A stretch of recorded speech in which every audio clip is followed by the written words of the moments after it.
Ja, hi meine Lieben. Im heutigen Video zeige ich dir, wie du einen Babyboomer mit Acryl arbeiten kannst. Ganz einfach. Und wenn dich das interessiert, bleib gerne einmal dran und vergiss nicht, meinen Kanal zu abonnieren, damit du kein Video mehr verpasst.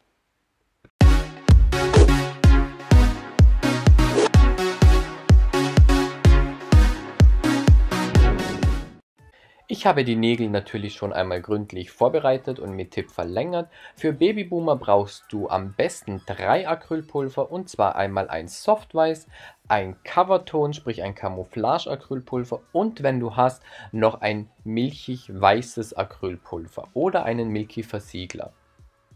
Ich habe mir hier das Soft White selbst gemischt, sprich ich habe weißes und klares Acrylpulver einfach einmal zusammengemischt und das ergibt dann dieses Soft White.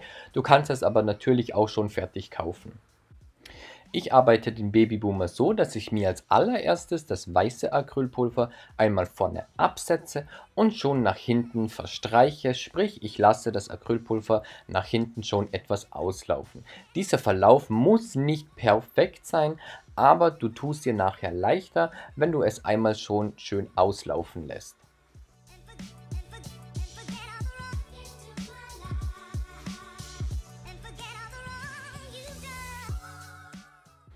Mit dem weißen Acrylpulver forme ich mir dann auch meine Nagelspitze, sprich das freie Nagelende. Falls das am Schluss zu dünn sein sollte, kannst du eben hier noch, wie vorher schon erwähnt, mit einem milchig weißen oder milchig durchsichtigen Acrylpulver dann noch einmal aufbauen.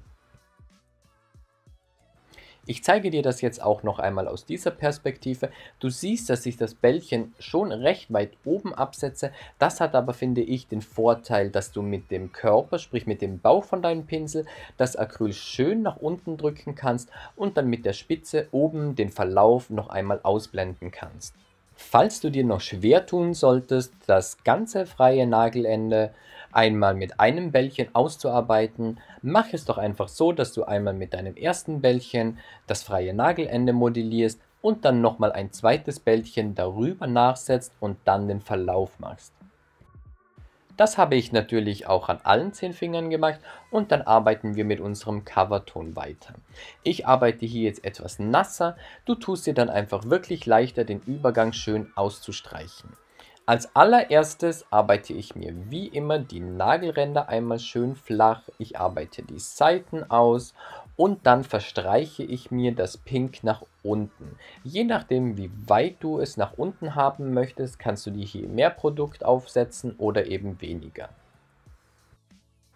Es hilft dir hier wirklich, wenn du etwas nasser arbeitest, sprich mehr Liquid in deinem Pinsel hast, da du dann das Pink besser ausstreichen kannst. Du siehst, ich gehe hier auch wirklich sehr oft rüber und das hat eben den Vorteil, dass es wirklich schön auslaufend ist. Vorne an der Nagelspitze fehlt jetzt hier noch etwas, wie ich vorher schon angemerkt habe. Das füllen wir dann später mit dem milchig weißen auf. Und das wiederholen wir dann natürlich auch an allen 10 Fingern. Du siehst hier einmal wirklich, wie nass ich arbeite und vor allem in welcher Position ich den Finger halte. Der Finger sollte immer nach unten schauen, denn dann rinnt dir das Material schon in die richtige Richtung und vor allem nicht in die Ränder. Auch falls dir was in die Ränder läuft, wische es gleich weg, bevor es hart wird, denn sobald es hart wird, kriegst du es nur ganz schwer aus den Rändern wieder raus.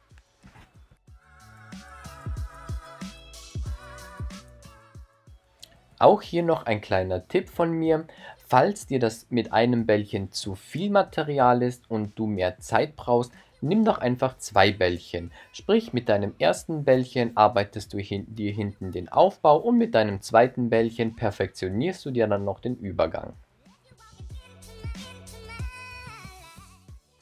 Ich lasse dir das jetzt hier bei einem Nagel einmal in Echtzeit laufen, damit du siehst, wie lange ich brauche für einen Nagel, wie viel Zeit du hast zum Modellieren und vor allem mit welchem Druck ich über den Nagel gehe. Beim Ausstreichen wende ich wirklich keinen Druck an, ich gehe mit ganz sanften Bewegungen über das Material.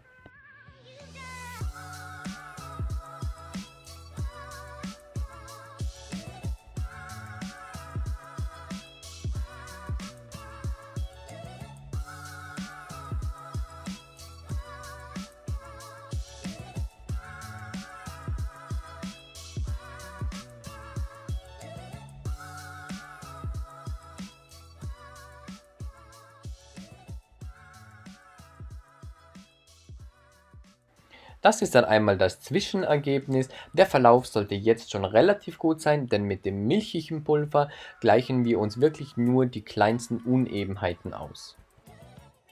Ich setze mir das milchige Puder jetzt einmal nur im Verlaufbereich ab, denn oben haben wir ja schon den Aufbau, und verteile es mir nach unten. Das hat wie gesagt den Vorteil, dass ich mir jetzt noch einmal den Aufbau von der Nagelspitze ausarbeiten kann und durch das milchig eingefärbte der Verlauf noch zarter wird. Und das machen wir dann natürlich auch bei allen 10 Fingern.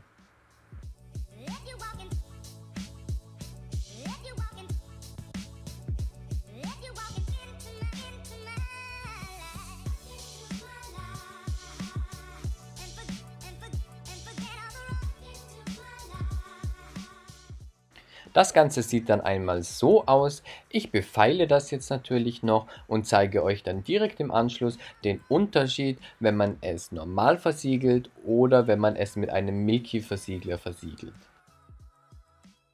Bei der linken Hand versiegle ich jetzt einmal mit meinem normalen High-Gloss-Versiegler, sprich mit einem klaren Versiegler, und bei der rechten Hand versiegle ich dann mit einem Milky-Versiegler. Der Milky-Versiegler bietet dir den Vorteil, dass falls du noch kleine Unebenheiten in deinem Verlauf hast, er ihn dir einfach ein bisschen ausgleicht und ein bisschen kaschiert. Das Ganze habe ich dann für 120 Sekunden in meiner UV-LED-Kombilampe ausgehärtet und nach dem Aushärten wie immer ca. 20 bis 30 Sekunden gewartet, bis ich die Nägel eingeölt habe. Das ist dann einmal das Ergebnis. Ich hoffe, das Video hat dir gefallen und vor allem, dass es dir geholfen hat, denn das soll der Sinn meines Kanals für dich sein. Und ich freue mich, wenn du meinen Kanal abonnierst und das nächste Mal wieder dabei bist. Bis dann!